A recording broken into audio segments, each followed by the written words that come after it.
How has your Asian cultural background affected you in doing your business? It's an interesting question. Okay. So we grew up in Korea. I was there until I was 13. Then I moved to Canada and US and subsequently always kind of lived here. But I think so I was fairly young when I moved, but I think because we moved out as a family, like my sisters and we were always together, and at home we always spoke Korean, we always had Korean food. And so despite the young age, I think there's more Korean in me than I guess American. I think one thing about our company is that we're a hardware company. A lot of hardware companies, a lot of the products are manufactured in China. So we do spend a lot of time at the manufacturers working with them. And I think the fact that we're Chinese founders starting a company in America and doing business with people in China, it actually looks really good to the manufacturers.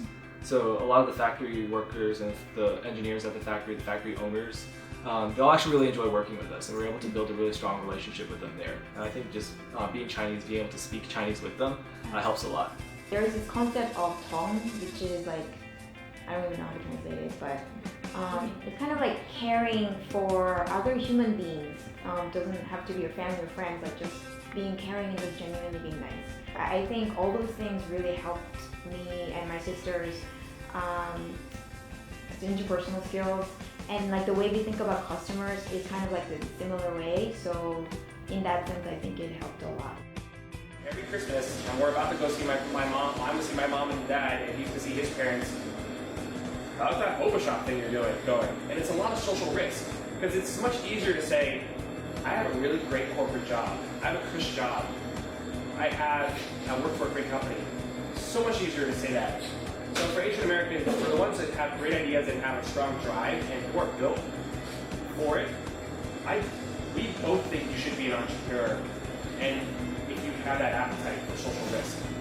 I think that's the real secret sauce of being an entrepreneur, not this whole, I love risk. A lot of people who love risk are not good entrepreneurs. They just kind of like very, I would say sometimes reckless with their careers. You have to be very tactical. But in China, I gained a much deeper appreciation for tea. And when I came back here, I really felt that the tea culture didn't exist here. And it's something that I wanted to bring and share with people here in America. A lot of times, a lot of Western companies, when they go try to find manufacturing in China, there's always this language barrier, there's this cultural barrier. And that's why actually a lot of companies like PCH, which is the company that ran our hardware startup incubator, they exist because a lot of Western companies have trouble communicating with Chinese manufacturers. But actually, I don't think we really had too much trouble with that. I think we were actually able to really work a lot closer with our manufacturer than a lot of other companies did. And I think that's a really big advantage for us. So it was very inspiring. It's culturally very different, and I felt like I wanted to come back here and settle down here for the long term. So I think that was the right choice, but I knew that I wanted to do something entrepreneurial and do something different to change things here.